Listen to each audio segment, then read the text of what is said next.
Well, I see you're dreaming about gold again. You're dreaming there are gold bars so rich in gold that you can see the number one indicator for them, black iron sands from space.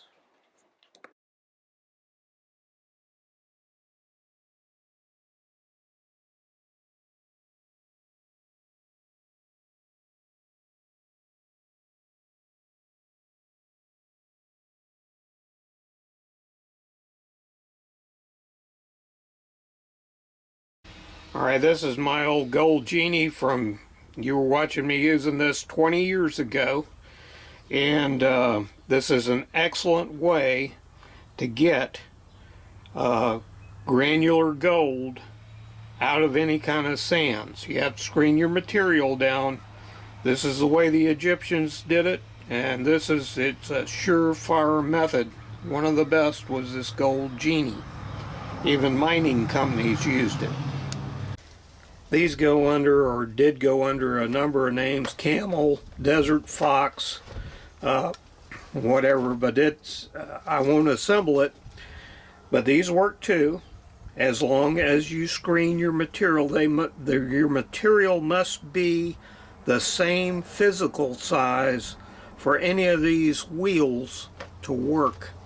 But they will work well. Any of them do, as long as they have a hole in the middle. There's a saying, a hole in the middle or it isn't worth a diddle. And that should help you with your buying selections. And this is the blue bolt.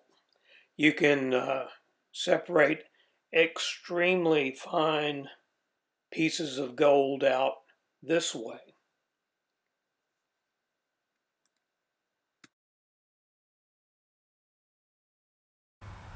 This is commonly called a poop tube, and it will also filter out your gold as long as you have screened it down to an eighth inch or less. You simply spoon it into the tube here. You've got a baffle to keep your water from getting too wild, and it just slowly sorts the gold out. These work fine too. That's something you can make yourself out of a piece of drain tube. That's all it is. There are other more modern methods that people swear by, but the first thing you must do is get the gold back to your house under your control. And that's what this video is designed to do. Alright, in our past films I've taught you the basics of gold, of getting gold with hand tools, metal detectors, everything else. And in this series I'm simply showing you where the gold is, and you're going to get practice in going out and digging it up using those skills. Today we're going to cover the lower Umpqua River to the sea. We've already covered the middle part of the South Umpqua River, and in later films we'll go into the upper South Umpqua River and Cow Creek, which are more problematic to work. I had claims off of the upper South Umpqua, but this is the location from whence the gold comes. And Cow Creek, immense amounts of gold come down, but they're difficult to work in respects to access and skill level, because the water is extremely swift. The middle Umpqua and the section I'm going to show you now are easy to work, but the gold has been ground up by a series of rapids. The gold from the I-5 bridge here to the sea. Now at the I-5 bridge it's still the same rough consistency of the gold in the middle section that we've already covered. The links are down below. And that is 3 millimeters or 1/8 inch in size. Easy to see, easy to work. Each flake has some heft to it, so a little bit of gold adds up quick. And in the bars that we have going down to Winston, you've got roughly 6 miles of river travel, and in that period, in those 6 miles, there's a number of rapids that the gold will go through, and it's getting ground up to the point where by the time we get to Winston and Dillard, the horseshoe bend that I'll show you in just a minute, the gold is now granular in size. It will still drop through a bug screen, but if you're going to screen your material, which you should, take a number 2 pencil, and the lead in a number 2 pencil, as long as it will fit through the screen, the gold in the Dillard Winston area will drop through that screen. Alright, on the upper bar, this is the way you want to work your buckets. You want to put in 1/4 inch screen, and now everything that's in that bar will drop through that screen since the gold is an 1/8 inch. Up here, your initial screen is a 1/2 inch.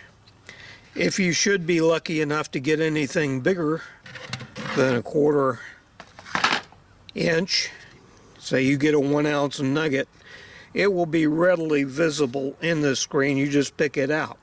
The rest of it is under your control.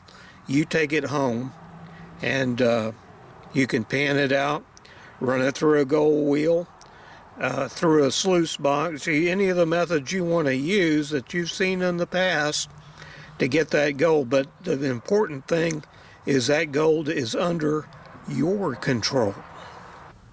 Now on the lower bars, toward the sea, or anywhere where we're looking for smaller gold, granular gold, we're going to start with a 1/8 inch screen. We're going to go to our 1/4 inch, and on top of that, our initial screening is a 1/2 inch. And that will get any granular gold quickly under your control. You fill as many buckets as you can, you take it home, and whether you pan it out right away or when you're 90 years old, that's up to you. Alright, the bars in the immediate I-5 area, the ones that we're going to work are to the west, and the gold is in a hoop cheese shape, that triangular shape. So the river itself, if the bar is up here, they're at an angle. Alright, and that's why you get that cheese shape. As you go toward the shoreline, you just get a thin layer of gold up here. That's why if you're working, if you're shoveling up there, you're going to find relatively little. You'll find some, but relatively little. And as you go down toward the river, the gold pay layer widens out. Should make sense to you because we've got a big rock here throwing tremendous amounts of gold. Due to Bernoulli's principle, we've got 2 venturis here, and on the inside we have a tremendous suction device sucking this gold down, and then the pressure increases. It's kind of like a jet engine principle. Pressure then increases and drops that gold right here on that bar, and it's dropping it down here too. In traveling the rivers up and down, you can see individual flakes on, just laying on the bottom of the river here, so it's just like it's blown out. When we were working this bar, our dredges, the sluice boxes in our dredges, would turn go. There's that much gold here. This is a gold, literally a gold bar hiding in plain sight. Easy to get the stuff. Access for us was across the field to the south. I don't know what the access is now. I would have no clue. But with, you have these flat kayaks and all kinds of things now that you could float your equipment down and then float on down to this bend right here and take out on Waggle Road. That's a possibility for you.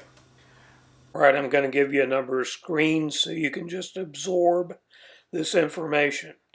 Now, the cracks behind the bedrock gave up a number of pounds of gold. The lip is the richest area of the bar to work and the easiest for hand tools. You just stand there and dig into it and screen your material and get it home. You're on a mission. You want to dig as much as you can and get it under your control. Get it out of there. So get it done while you're there. The bar face, you can step right off into 12 feet of water. So you want to work the lip, work toward the tail of the bar. If you widen your view out, your satellite view, you can see how the river used to run, and if you investigate any digging activity and see round river rocks, you may not even have to get wet to get your gold. The gold line for the bars immediately below the I-5 bridge at the first bend of the river. Work the head of the bar first. Now you can do this similar method all the way down to the bars in the Dillard/Winston area where you have your last practicable sized gold to work. It is granular here. As you go out to the sea, it becomes face powder. It will actually float on the water. There's plenty of it, but it requires special methods to work it out of the sands. Since this bend is oriented north, I will give you a mnemonic to remember how all bends work in the vernacular of Black Elk. The north, from whence comes the cleansing winds of winter, is usually scoured clean. The west, from whence comes the thundering rains, and the east, from whence rises the morning star to give us wisdom, is represented by the middle channel. It is the most productive, and the wise will work it first. The south, from whence comes the power to grow, is always growing outward, and has the most overburden and is the most difficult to work.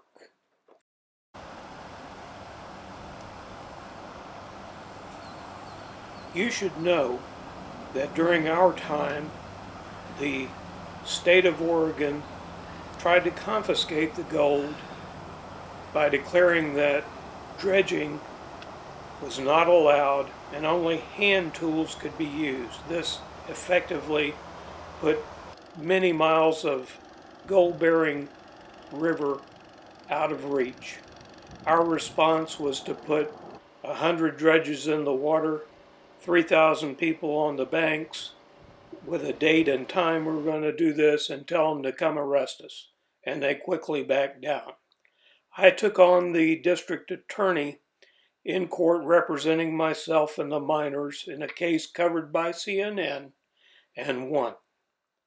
I have no doubt that if you are just as diligent about your rights, you will win the day too. Good luck to all of you.